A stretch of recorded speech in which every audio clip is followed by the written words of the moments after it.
Jonathan David, a Canadian striker, aged 22 years of age, who played for Lyon, has come out and issued a transfer update to Manchester United.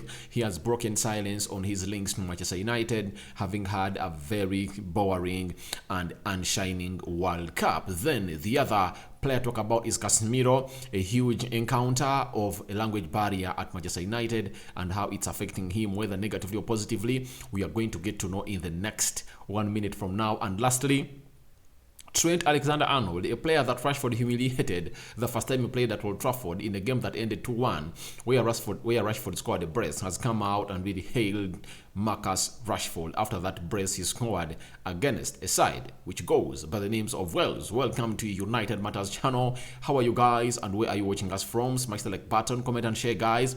If at all you're watching us for the very first time, endeavor to subscribe to this channel. How do you subscribe? Lower right bottom corner, you'll see the black button that has the word subscribe. Then hit the notification bell that will enable you get notified every time we upload a video onto this channel. And obviously you guys are really amazing and great. Now today a story has broken from a man who goes by the names of Akram Kona. He has told us that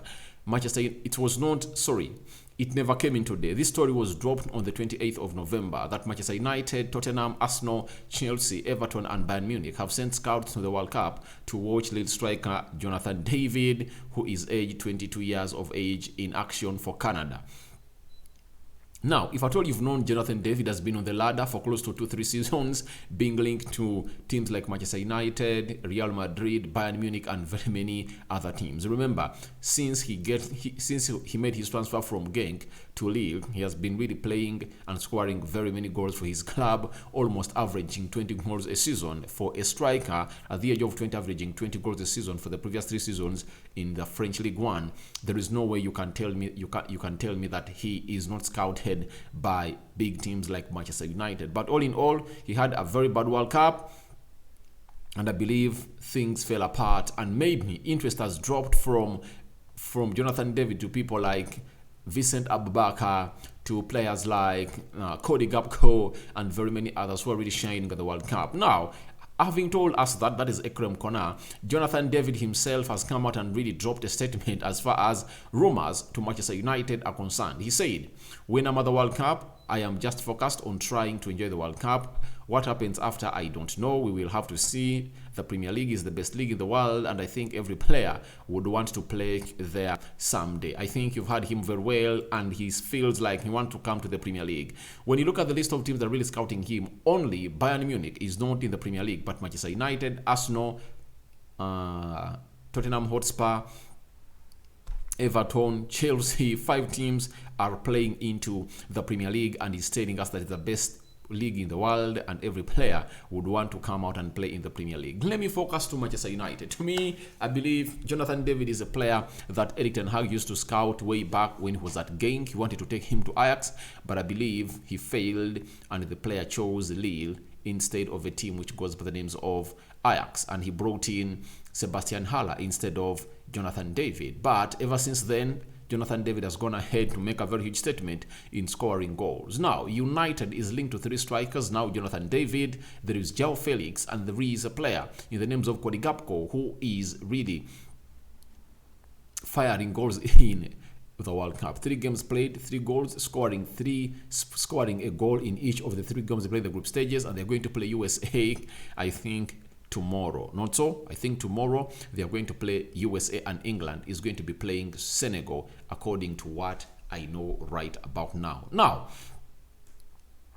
if you put Cody Gakpo and Jonathan David here, I'll always go with Cody Gakpo, because I believe Cody Gakpo has proven at all levels.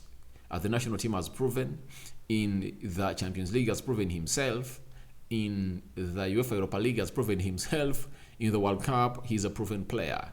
Him going ahead to play against USA in the round of 16, if Netherlands are to score a goal, I believe it's going to come from Cody Gakpo, and he's going to go out and really do the needful and fire in there for you. And I believe the only second stage they're going to face after beating a team which goes by the names of USA, because I know shocks can happen, but I believe Netherlands have a better chance of really going in through, and he can go out and really score close to 5 goals in his first World Cup. That is Cody Gakpo, because he has a very good shot at goal. His shot range is great. He is a very clinical finisher. To me, I believe Cody Gakpo is a better suited player for the Premier League. His height, he's a very long player. He's a towering lad, and obviously his physicality is not something to question about. I believe he can fit in United like a glove, and I cannot go in for Jonathan David when I'm having a player who goes by the names of Cody Gakpo, unless otherwise we miss out on Cody Gakpo. But I believe we are into the front seat. So Jonathan David would love to come to the Premier League, and I believe it's hard for him to get a move to a big team. You get? Unless Chelsea might go in for him because they really look like they're lacking a striker, but he was not convincing enough at the World Cup. You see, the World Cup changes lots of destinies of players. You might be wanting to go on to play for a big club, and you've been firing in goals at your club, but when you got the World Cup and really look bad, no one is going to go out and really get you there. Look at Cristiano Ronaldo. He's having a very bad World Cup according to me. And if at all Ronaldo had been scored like 3 or 4 goals in the group stages, I believe very many other teams would have said, oh, Ronaldo is really still up to the levels we want him to be, can come in and play for us one good year. Let's sign him. But the only offer that is on the table right now is coming in from Saudi Arabia, and Ronaldo is thinking with his agent whether to take it or not. So I believe it's really going to be hard for Ronaldo to find a club. And as it's going to be for Ronaldo to find a top tier club in world football, that is the same thing with Jonathan David. The likes of the likes of Manchester United, Tottenham, Arsenal, Chelsea and Everton and Bayern Munich, they're looking in for a striker, might not go all in for him. Reason being, he has not been firing goals in, goals out according to what we've seen at the World Cup. So he has been really a player who has been average according to me. He never looked as a threat, and he never owned any single game that Canada played at the World Cup. You get? Because a player at his stature and level, you would expect to give leadership to a team which goes by the names of Canada at the front. But he didn't, and did he even have a shot on target in all those games? I believe he didn't. And Alphonso Alves really got a lot in this World Cup. Then there is Miller, the defender. There is another left-sided midfielder known as Butcherman. That guy is really great, and I believe he might earn himself a move to a very good club. And I've seen already Fabrizio Romano coming out and confirming us that there is a team that is interested in signing a player in the names of Butcherman, who plays for a team which goes by names of Canada. So for Jonathan David, I believe he needs to just go all out and get his goals back in Lille, and maybe in the summer he might find himself moving. But right now, the hottest forward on the market is Cody Gakpo, and United is leading the race, and Erik ten Hag has convinced the board to go all out and sign this player in the names of Cody Gakpo. So that is Jonathan David transfer update to Manchester United, and let's wait and see what's going to happen from that deal. Then let's go and talk Casemiro. Casemiro today never played for a team which goes by names of Brazil. You know that very well, because the manager made close to 9 changes from the team that played against Switzerland. Now, Brazil has Casemiro, who scored the only goal that saw them win a game against Serbia. And obviously, lots of things happened in that game of football. But Casemiro came in at Manchester United from Real Madrid at £70 million, 5-year deal signed at Manchester United, and Casemiro is here. Now, Casemiro is one of those players that are senior at Manchester United, but obviously the language is really becoming a problem for him. But there is a solution for this problem. And obviously, we've been told by Samuel Lucas that Casemiro is not yet fluent in English, but the language barrier has been navigated by assistant manager Michel van der Gaar, who is fluent in Portuguese. Michel van der Gaar speaks close to 4 languages. If I told you never knew, he speaks close to 4 languages, and those 4 languages include Portuguese, of which Portuguese is one of the languages that the Brazilians speak. I believe it's Brazil that colonized them, not so. So they really talk together very well, but I believe he's trying to learn English and taking English lessons. But obviously, Ten Hag have Ten Hag's right-hand man, Michel van der Gaal, is doing the needful. When you look at how Casemiro is playing, you don't even have to think about the language barrier because he's the kind of player who really plays very well and has taken us levels in the Premier League. And you've seen him at the World Cup proving to everyone that he is the best midfielder in the world, especially central attacking midfielder in the world. And if I told you never knew that, go on and really bookmark it. Contact, make research. He has really put up the better stats in all central defense midfielders in the world. And I believe that all the best CDMs in the world are at the World Cup. Not so? Which CDM is not in the World Cup that is really great? I believe Casemiro has gone ahead to outnumber them in his stats, and obviously scoring that goal also put him in the position to go out and compete into the levels that we expect him to be. So we expect him to return, I think, when United is playing Nottingham Forest, because I believe Brazil might reach the final of the World Cup or even the semi-finals, meaning that 7 days to rest for a player like Casemiro, that grants him a chance to go out and rest until the 25th of December. Then 2 days later, United will be playing, and I know the manager will welcome him back. Reason being, he will be fit because he has been training and playing with Brazil. No reason for him not to be fit in the game of football that he are going to play. Now, we are going to what we call a rival player at Liverpool, hailing a player at Manchester United. But all this has been quickened up, all speeded by the goals that Marcus Rashford scored against a team which goes by the names of Wales.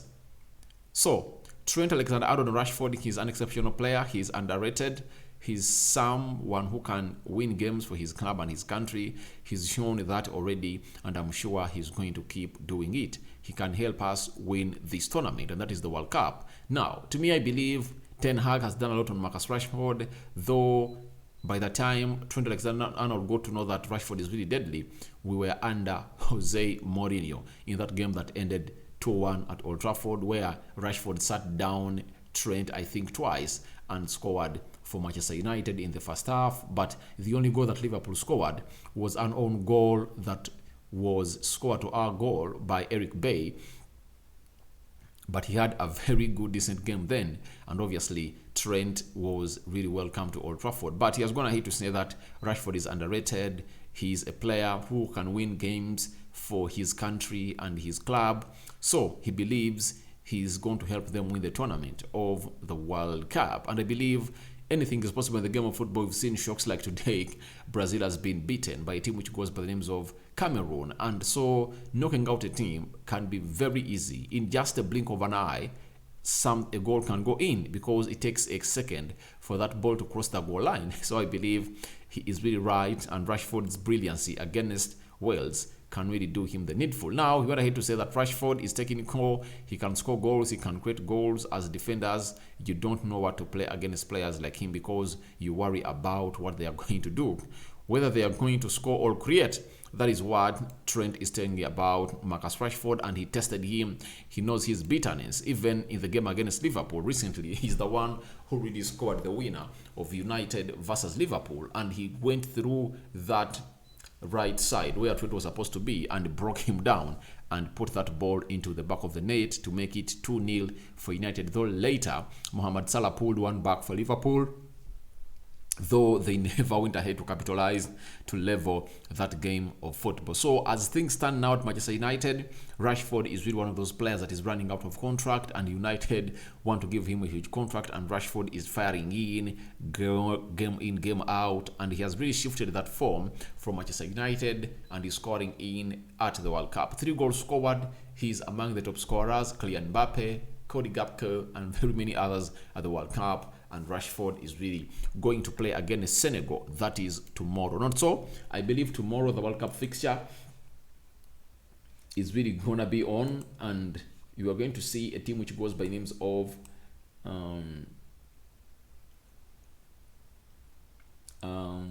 tomorrow, round of 16. So today, England is playing on Sunday because today is Saturday. So on Sunday, that's when England is going to play Senegal, but Netherlands Netherlands is going to play USA, and Argentina is going to play Australia. So the winner between France and Poland is going to face the winner between England and Senegal. So that's it. So England is in the way of Senegal. If at all they want to go out and win the World Cup, they have to beat Senegal and later go ahead and beat a side which goes by the names of France. If at all they beat France, then in their way there will be only be Portugal, because Argentina is going to go on and face a side which goes by names of Brazil. That's where they are, and you never know the finale we might have. Are you going to have Argentina versus Brazil, Brazil versus England, Argentina versus England, France versus Brazil? So let's wait and see what that game of football is going to bear and bring us on the table. Thank you guys for watching in through. I sign out for now. See you later. I hand you over to the Almighty Lord protect you abundantly. I'm out. Bye-bye.